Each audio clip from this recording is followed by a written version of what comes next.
Olá, estamos novamente aqui com o nosso encontro, nosso sétimo encontro e nossa sexta mesa de debates. Dessa vez, quem vai explicar um pouquinho para nós questões a respeito do direito digital é a doutora Neiane. Posso dizer que é minha grande amiga, mais de 10 anos de amizade, já aprendemos muitas coisas juntas. E a doutora Neiane, para vocês terem uma ideia, ela é denominada doutora Google há muitos anos. Então, ela realmente é especialista no assunto, entende muito. Vou falar um pouquinho aqui do currículo dela. Ela é especialista em segurança cibernética pelo CEUB e em processo civil pelo IDP. Ela fez curso de Direito Digital no INSPER em São Paulo e em LGPD na prática pela Next Law Academy. Além disso, atualmente ela faz parte da Comissão de Privacidade e Proteção de Dados da OABDF. Além de várias outras coisas, também é uma advogada nota 1000. Então, doutora Neiane, obrigada por aceitar o convite e falar pra gente um pouquinho mais, né, sobre a Lei Geral de Proteção de Dados. Ela também vai explicar um pouquinho de um julgamento que teve no Superior Tribunal de Justiça e vamos adentrar nessas questões novas, né, do direito digital. Doutora Neiane, muito obrigada. Obrigada mais uma vez pelo convite. Doutora Larissa, como a doutora Larissa falou, são 10 anos de amizade, na verdade, não só a amizade pessoal, mas a profissional também. Cresci muito com a doutora Larissa, então é uma honra estar aqui. Quando a gente chegou hoje, a gente começou falando que seria mais uma honra ser logo a sucessora ali, né? A próxima mesa de debate depois da desembargadora Ana Maria. Falei para ela, eu não tenho nem roupa para esse evento, mas é isso, a gente está aqui, aceita o desafio e agradece muito a oportunidade de poder compor a mesa de debate, compor o Instituto, que tem muita gente muito boa e que pode contribuir bastante com a sociedade. Obrigada, doutora Ney. Então, o que você tem aí de interessante para nos explicar hoje? Então vamos lá, a gente tem, como a doutora Larissa falou, eu tenho esse apelido, né, de doutora Google já tem um tempo, porque eu tive a sorte de encontrar no direito e na tecnologia esse ponto do direito digital e da proteção de dados como um ponto de encontro, assim, de dois assuntos que eu gosto bastante. Então, veio aí a LGPD, a gente tem 5 anos, agora em 2023, de LGPD, de proteção de dados pessoais, e a importância, né, agora com o mundo digital se desenvolvendo, cada vez mais a tecnologia avançando, a gente tem o direito voltado com esse olhar para proteção à privacidade, proteção dos dados pessoais, para que a gente possa proteger cada vez mais os indivíduos nessas relações que estão se desenvolvendo com a tecnologia. Uhum.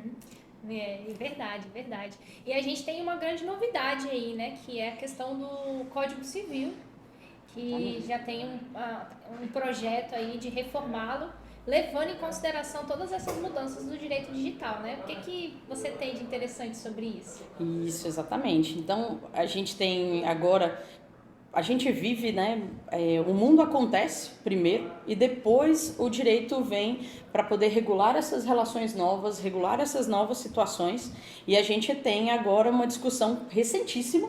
O Senado acabou de compor a comissão de juristas que vão pensar sobre a reforma do Código Civil, justamente porque a sociedade evoluiu de forma exponencial e muito rápida. Então, se a gente for pensar que o último Código Civil é de 1916 e a gente, o penúltimo, né? E o último é de 2002 e agora, depois de 20 anos, a gente já tem juristas pensando novamente na reforma do Código Civil, a gente vê o quanto a tecnologia tem acelerado o processo de evolução das relações e a necessidade disso tudo, né? Sim, sim. E você vai fazer parte desse grupo aí de estudos, né? Pois é, eu estou compondo o grupo a partir de um advogado, de uns advogados que compõem essa comissão de juristas. Recebi o convite para poder compor o grupo de estudos dele, estou muito feliz com o convite. E aí é mais uma forma da gente continuar estudando, continuar evoluindo e contribuindo, né? Porque a gente viveu aí o código novo e agora poder participar do grupo que está na reforma é muito importante, assim, é muito legal. Com certeza, com certeza. Meus parabéns. Obrigada. É uma conquista por causa do estudo, né, diário que você faz. E a gente colocou aqui, né, estudamos um pouquinho, um julgado recente do STJ falando sobre a Lei Geral de Proteção de Dados, né? E o que você acha que é de interessante assim, para as pessoas saberem? Esse é um tema, assim, antes da gente começar a gravar, a gente estava conversando aqui, e é um tema muito interessante, tem muitos conceitos, né, que precisam ser aprimorados. Isso é verdade. O STJ ele teve um julgado realmente que repercutiu muito e a gente vê o quanto o impacto de uma nova legislação, mesmo para operadores muito estudiosos do direito, o quanto é desafiador. Então a gente tem conceitos novos, né, sendo trazidos pela legislação e a gente vai desenvolvendo e cada vez mais se aprimorando nos conceitos. Então, a LGPD ela trouxe dados, trouxe conceitos novos com os quais os operadores não estavam familiarizados. Então, a gente tem conceitos relevantes como dados pessoais, e aí dados pessoais sensíveis, esse é um ponto que o STJ trouxe de diferenciação. Então, a gente tem essa diferenciação entre dados pessoais comuns, que são aqueles dados pessoais que a gente compartilha em qualquer cadastro que a gente faz, seja na telefonia, seja quando a gente vai comprar um imóvel, a gente sempre compartilha RG, CPF, e-mail, telefone, endereço, isso são dados pessoais mais comuns. Dados pessoais sensíveis são aqueles que efetivamente você vê a delicadeza em relação ao compartilhamento desses dados. Então, são dados que envolvem origem étnica, racial, são dados de saúde, dados de convicção ideológica, convicção filosófica, política. Então, sempre que a gente tem dados que envolvem questões um pouco mais delicadas, a lei trouxe um rol taxativo prevendo como um dado sensível e o dado pessoal comum. Então, a proteção de dados pessoais, ela vem para poder garantir a privacidade em relação a esses dados, para que a gente proteja a pessoa que ela pode ser identificada, ou a pessoa que pode ser identificável, porque muitas vezes a gente acha que o dado pessoal é simplesmente o RG ou o CPF, quando na verdade, se eu conseguir descrever uma pessoa, como por exemplo a Larissa, tá de blusa preta, blazer verde, sem falar o nome dela, eu consigo identificá-la. Então naquele momento eu acabo trazendo dados pessoais também. Então a lei ela veio com essa proteção à privacidade para garantir essa ideia mesmo de dados pessoais. A gente tinha, na Constituição, inicialmente não era prevista a proteção de dados pessoais, mas desde sempre nós tivemos a proteção à privacidade, à intimidade, e depois a proteção aos dados pessoais veio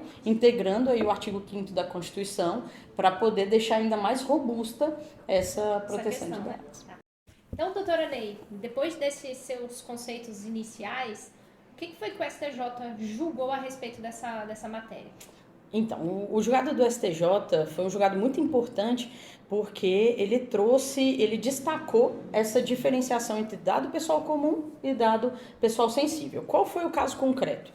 A gente teve uma idosa, teve os dados pessoais vazados por uma companhia de energia elétrica e ela entrou com uma ação de indenização falando sobre o risco mesmo desse vazamento, desse tratamento indevido. E aí, mais um conceito que a gente traz, que é esse de tratamento, a LGPD, ela traz explicando pra gente que tratamento é tudo aquilo que você faz com o dado. Então, a coleta, o armazenamento, a análise que você faz, e lá tem muitos outros conceitos. Então, no momento em que a concessionária de energia capturou esse dado dela, coletou e analisou e de alguma forma ou comercializou um banco de dados ou permitiu que o dado pessoal dela vazasse, ela ficou sabendo e aí ela entrou com essa ação de indenização. Na primeira instância, a sentença julgou a ação improcedente porque falou, olha, em que pese ter ocorrido o vazamento, eu não identifiquei nenhum dano comprovado, então eu não tenho como condenar a concessionária ao pagamento de uma indenização. No Tribunal de Justiça já houve a mudança do entendimento, entendendo que os dados pessoais dela seriam sensíveis, ela é uma senhora idosa, e que isso ensejaria sim uma indenização. E aí condenou a concessionária de energia ao pagamento de uma indenização no valor aproximado de R$15 mil. Quando esse processo foi ao STJ, o STJ destacou os conceitos que a LGPD trouxe. Então a gente falou um pouquinho no início dessa diferenciação entre dado pessoal comum e dado pessoal sensível.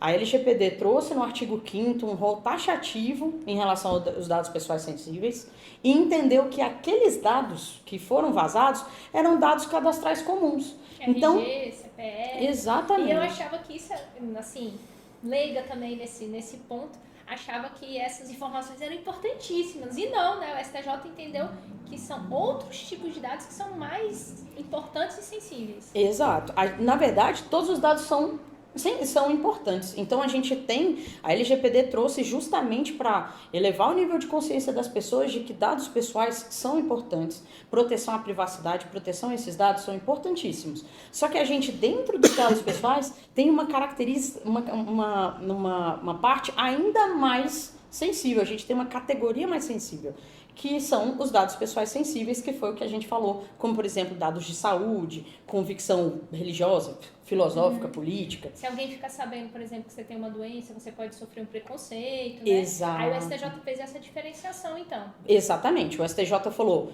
não é aqui o caso de violação a dados pessoais sensíveis. Não sendo dados pessoais sensíveis, eu preciso que você me comprove o dano que você sofreu. Eu não consigo condenar a concessionária de energia a um evento futuro incerto.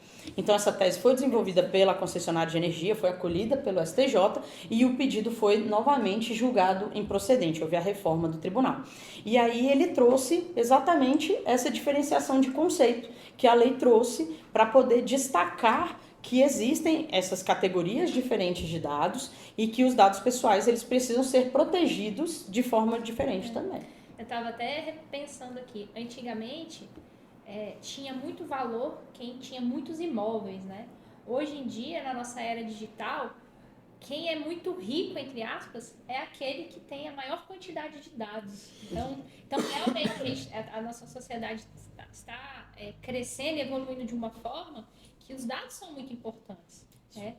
E dentro disso, o Dr. Paulo tinha uma pergunta, né, Dr. Paulo? Não, é porque eu não sou especialista, não sou nem estudioso, né? Então, dirá especialista, né? Então, assim, eu fico curioso, pensando o seguinte, para que serve isso, então? Para que serve essa proteção? E também me vem uma segunda pergunta. Vamos pensar assim no Instagram da vida, que a gente vai lá e alimenta a base de dados dele.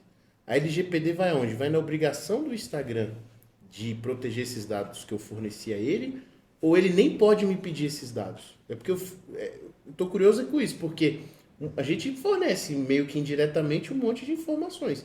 Ele sabe traçar um padrão comportamental em cima do que você posta, do que você coloca. E aí, o que seria infringência? Seria o Instagram me estimular a fazer isso? Ou uma vez que eu faça isso, ele tem que proteger aquele dado que eu forneci teoricamente de forma espontânea? Essa é me chamou a atenção quando você estava conversando aqui sobre dado comum e dado sensível, né? Essa pergunta é sensacional porque quando eu falo um pouquinho sobre esse tema, eu vejo a expressão de interrogação no rosto da maioria das pessoas, que elas falam assim, Aconteceu comigo agora. É muito vago, mas eu preciso mesmo me preocupar com isso tudo. E aí a gente não entende que isso tudo está acontecendo agora por um movimento que a gente já vive há um tempo. Então, aquele momento em que seu celular toca e alguém te liga te oferecendo alguma coisa, quando você nunca compartilhou seu celular com aquela pessoa ou com aquela empresa, você começa a se questionar como foi que o meu celular chegou na mão dessa pessoa. E a LGPD, ela veio também inspirada pelo regulamento europeu, lá é a GDPR, que ali no meados de 2012 já começou a conversar sobre isso, a analisar isso tudo para ver o impacto justamente dessa análise de dados. Então, para que serve isso? Pode o Instagram usar dessa forma? Eu vou trazer um caso aqui que você vai entender o impacto da análise de dados. Quando eu dou aula sobre esse tema, eu inicio falando duas coisas. Quem compartilha dados, compartilha responsabilidade. E o meu objetivo aqui, quando eu dou aula, quando eu converso com os meus amigos, é elevar o nível de consciência das pessoas em relação à segurança mesmo. Segurança do seu dispositivo pessoal, segurança do seu computador, do seu ambiente de trabalho. E aí, vamos lá. O último presidente dos Estados Unidos, antes do Biden, foi o Donald Trump. Como que foi a eleição nos Estados Unidos? Nos Estados Unidos, houve um escândalo entre o Facebook e uma empresa chamada Cambridge Analytica, que ela fez o quê? O Facebook, eles fizeram, sabe aquela pesquisa, esses jogos que às vezes você entra, você responde, ou então você bate uma foto para ver como você fica mais velho. Por meio de um estudo de um professor, foi feita uma pesquisa no Facebook e as pessoas iam participando. Essa empresa de análise de dados teve acesso a esses dados do Facebook, analisou o comportamento das pessoas. A campanha do Donald Trump comprou essa base de dados, se aproveitou disso, fez uma análise e com isso ela conseguiu compartilhar propaganda para a bolha, digamos assim, que queria ouvir o Donald Trump. E aí ele fez o quê? Ele expandiu o alcance dele com pessoas que efetivamente... Quem estava indeciso, provavelmente, né? Exatamente. E com pessoas que votariam nele. Porque tem gente que não adianta ele compartilhar a propaganda. Então, por meio da análise de dados, ele conseguiu direcionar a propaganda. Bom, e aí qual foi o resultado disso? Donald Trump eleito presidente dos Estados Unidos. E aí a gente tem o quê? A maioria desses usuários do Facebook não sabiam que os dados daquela pesquisa que ele estava respondendo chegariam a uma empresa que analisaria os dados, que chegaria a um candidato que traçaria um padrão, que ele receberia a partir dali um direcionamento de marketing, de campanha eleitoral, e isso faria com que aquele candidato fosse eleito presidente. Isso gerou um escândalo nos Estados Unidos. O Facebook teve que, inclusive, indenizar órgãos de proteção de dados e tudo mais, porque daí o que aconteceu ali? Houve um compartilhamento indevido. Eu, na minha casa, do meu sofá, forneci dados sem saber e fui manipulado. O que chamou muita atenção é que pode ter ocorrido até mesmo uma manipulação do resultado das eleições. E aí, só que a questão o problema não é a análise de dados. O problema é você fazer isso sem as pessoas saberem. Porque no momento que você autoriza, você dá consentimento para que as pessoas utilizem esse dado, não há um problema. Uhum. Então, a lei, inclusive a LGPD, traz exatamente como uma base legal para o tratamento de dados o consentimento. Só que isso é muito complexo, né? Porque tudo que eu vou fazer sempre aparece lá para dar o consentimento, mas você tá com pressa, aí você entra na plataforma, você só coloca eu aceito, você não tem noção do que vai acontecer ali, né? E aí eu brinco falando que ali onde a gente coloca assim, li e concordo, e a gente marca um checkbox e dá o ok e começa a utilizar. Deveria ser assim, não li e concordo. Porque ninguém lê. E a prova de que ninguém lê é que uma empresa fez isso com um teste nos termos de uso. Termos de uso são as regras, é o contrato que você firma com o aplicativo para poder usar. Então você fez isso com o WhatsApp, com o Instagram, com o Facebook.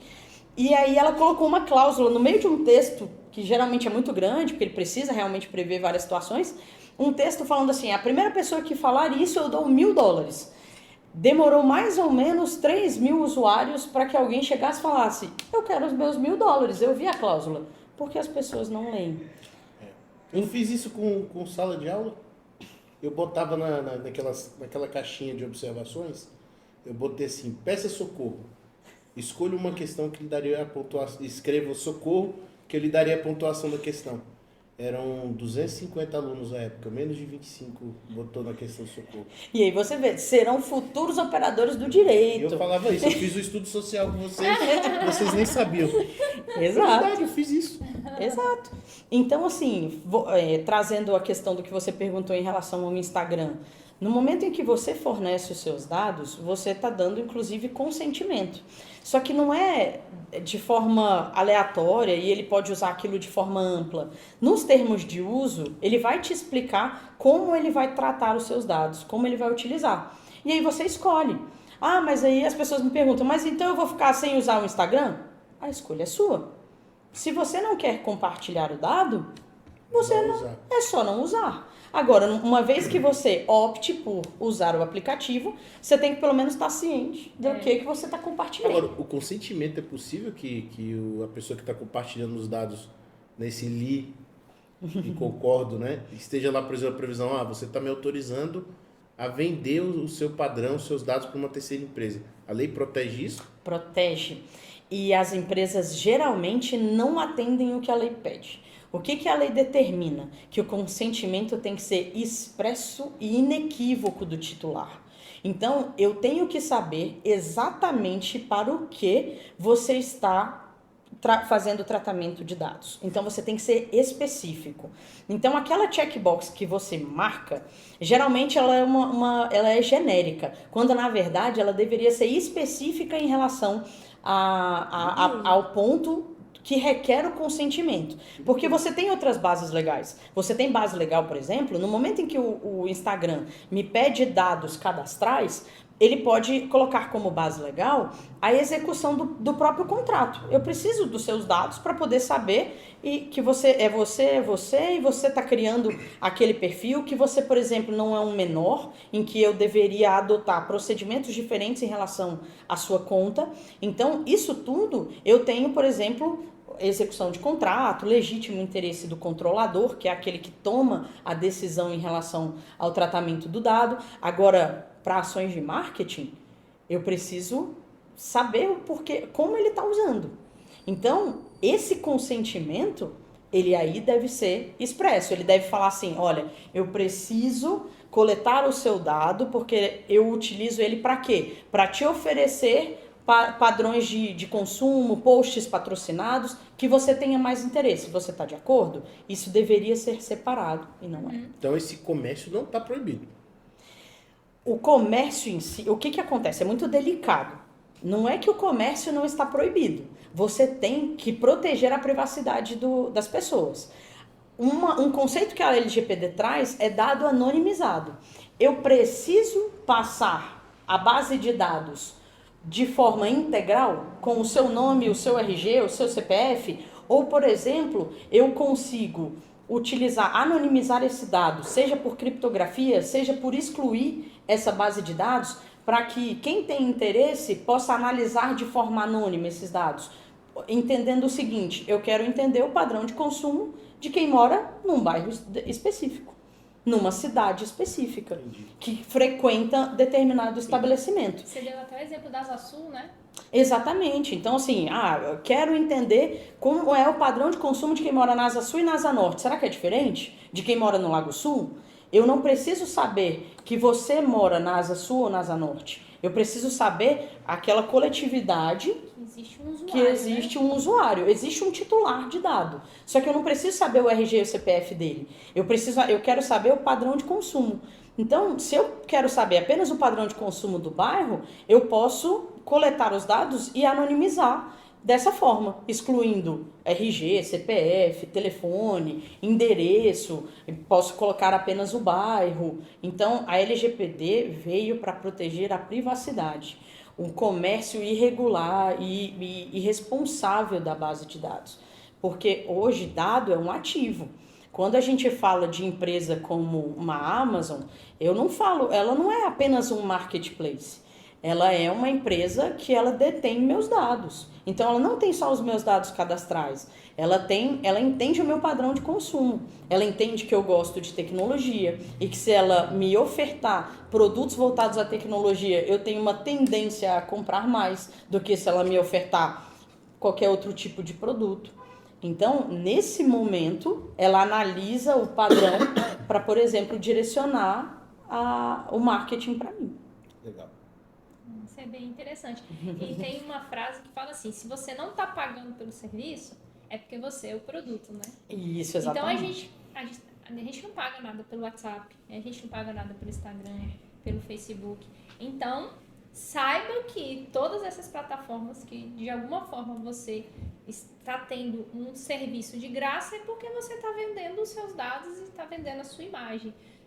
Tem até aqueles que para você ver como você vai ficar mais velho, como você vai ficar mais jovem, né? Eu fico imaginando que isso deve ser tudo jogado lá na inteligência artificial e eles já fazem todo um estudo, assim, porque daqui já faz um tempinho que a gente tem essas informações. Então, eles devem projetar, né? Como as pessoas envelhecem, se a pessoa parou, sei lá, parou de mexer nas suas mídias é porque ela faleceu. Então, todas essas informações, com certeza, elas são colocadas de uma forma que geram dados que alguém vai vender, alguém vai comprar, e isso é de uma forma assim, genérica. Você deu o exemplo de uma eleição, mas isso é para uma compra, para uma venda, são tantas coisas, né? Eu acho que eu até assisti um documentário que falava que eles estão estudando até o perfil psicológico de cada ser humano, imagina. As máquinas vão saber tudo sobre nós, como cada um, sei lá, no Brasil tem mais pessoas do tipo, sei lá, dominante, essas coisas assim, eles, né, estão traçando esses perfis. Inclusive com base nisso, que eu acho que nos Estados Unidos foi proibido um celular chinês, não foi? Huawei, por causa desses dados, né? Os dados estão todos lá, todas as informações. Liberou, acho que agora esse ano. Tava liberado. Voltou, liberou? Eu nem sabia que tinha liberado. E tem tudo isso, né? Ontem eu estava lendo também que tem uma briga aí entre o Elon Musk, né? E o Zuckerberg. E o Elon Musk é totalmente, pelo que eu li, né? Totalmente contra a inteligência artificial, porque ele acha que vai dar algum problema. Eu fiquei, vixe Maria, se esse homem tá achando que vai dar problema. Ai, meu Deus do céu. Tô preocupada. O Elon Musk, ele tem essa questão, ele é a favor da inteligência artificial, até porque ele utiliza nos carros elétricos dele, da Tesla, né? Inclusive, carros sem condutores, já tem essa experiência nos Estados Unidos. E, inclusive, essa é uma discussão de que você passa, assim, no momento em que você está ali configurando essa inteligência artificial, ela é um computador, como que você vai orientá-la na tomada de decisão? Porque a gente sabe, dirigir é um risco no momento em que você sai com o carro.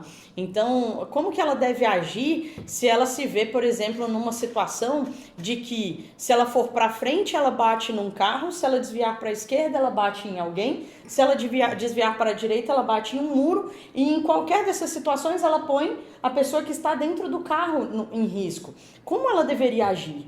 Então, a gente desafia a inteligência artificial, e é essa a preocupação dele, porque a gente não sabe, inclusive a gente enfrenta o dilema de como haver essa configuração. Configurar, exatamente. O ser humano vai configurar aquilo ali, né, a princípio. Isso, e você tem, hoje você tem a própria inteligência artificial desenvolvendo raciocínio.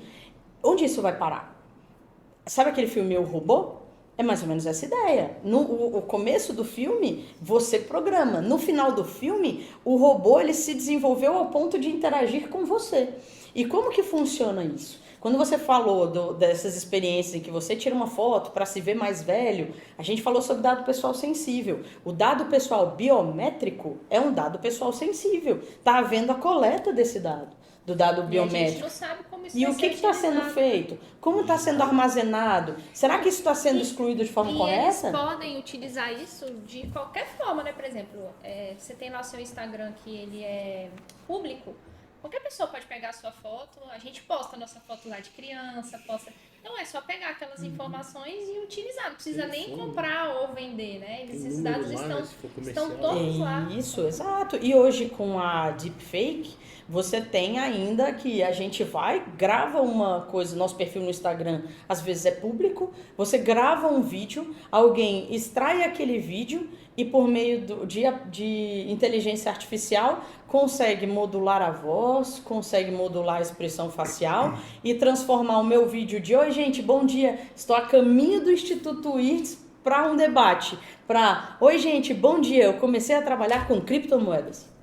Aham. Então, isso tudo a gente tem que começar a prever e regular, por isso é importante a evolução aí da LGPD e inclusive a reforma do Código Civil, porque a gente está vivendo um mundo de transformação acelerado. E a gente precisa começar a pensar em como essas coisas vão chegar no judiciário e como elas vão ser solucionadas. E a gente também estava conversando como nós ainda somos muito ingênuos, né? Então, a gente verifica vários golpes que pessoas jovens caem com o uso dos nossos dados. Então, assim, podem acontecer tantas coisas, né? Verdade, a gente é realmente ainda muito ingênuo. No bate-papo aqui antes, a gente estava falando que os nossos avós falavam assim: não confie em estranhos. Se você chegasse em casa falando, vó, encontrei uma moça na rodoviária que me falou que era melhor pegar o ônibus tal para vir para cá, ela ia falar: minha filha, você tá maluca? Como é que você confia em alguém desse jeito? E hoje, a sua avó encaminha um link que ela não confiou, que ela não confirmou a fonte, para poder falar: filha, experimenta esse chá, porque ele é ótimo para acalmar, você tá numa vida muito agitada, vai te fazer muito bem para dormir. Aí você fala: mas a minha avó não falava para eu não confiar em terceiro, e ela agora tá me indicando um chá que ela não sabe nem de onde vem. Eu sou do tempo que não podia passar o CPF, né? E agora a gente fala o CPF. Em todos os lugares, né? Você tem CPF. Com medo, né? Não, vão clonar meu CPF, vão abrir cartão. Isso, e aí Conta agora... no meu CPF. Eu Agora fico você até, compartilha. vou ser bem sincera, às vezes eu fico até preocupada, né? Porque hoje você tem um processo digital e quando você entra com uma ação, você junta lá o RG, você tem que juntar o comprovante de residência da pessoa. Então, assim, dá pra pegar informação de qualquer pessoa e fazer qualquer isso documento. que eu fico também, quando eu estava explicando aqui, eu estava preocupado com isso, porque nós temos, ó, que é uma profissão que mais guarda dados do que advogado. Você junta contrato social de empresa, onde tem dados cadastrais dos sócios, você junta no processo eletrônico. Nesse processo do STJ, a própria concessionária de energia falou assim, ela tá alegando violação, vazamento dos dados pessoais dela, que são os mesmos que estão compartilhados aqui nesse processo, que é público e todo mundo pode ter acesso. E foi o meu vazamento que vai causar um prejuízo a ela. Verdade. Então, é realmente algo que, para os tribunais pensarem. Quando a gente fala de anonimização, às vezes a tecnologia pode se desenvolver ao ponto de: vamos apresentar esses dados na petição? Sim, porque eles são imprescindíveis para a qualificação da parte, para o juiz, para que a gente indique o autor e o réu de forma correta. Mas será que ela precisa ficar disponível no download do processo ou no acesso? O processo continua sendo público, mas por vezes o TI consegue, por meio de criptografia, anonimizar ou pelo menos limitar o acesso àquele dado. Então ele não fica exposto de alguma forma.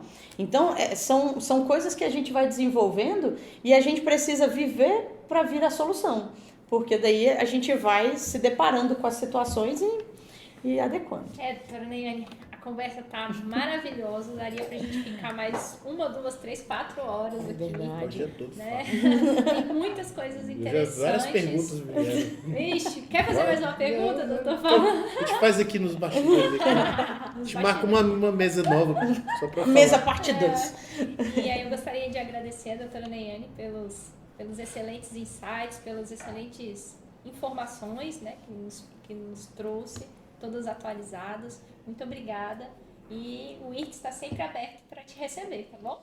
Obrigada nessa mensagem final de agradecimento pela oportunidade, Dr. Paulo, mais um amigo, um parceiro, né, amigo, sim, pessoal e profissional. Então eu estou numa mesa que a gente brincou, eu estou em casa. Então, por isso a gente fala com muita alegria, muita felicidade e, assim, a gente sabe que esse bate-papo aqui, ele realmente ocorreria a gente falando numa mesa, num jantar em casa e que realmente é um tema muito legal. Então, minha mensagem final de agradecimento pela oportunidade é trazer esse alerta para que todo mundo seja um pouquinho mais consciente com seus dispositivos. Coloquem senha, usem autenticação de 2 fatores no notebook, no celular, para acesso a e-mail, redes sociais, WhatsApp. A gente compartilha muitas informações, sejam dados pessoais, sigilosos, fotos. Então, que a gente seja cada vez mais consciente com a nossa privacidade. Muito obrigada.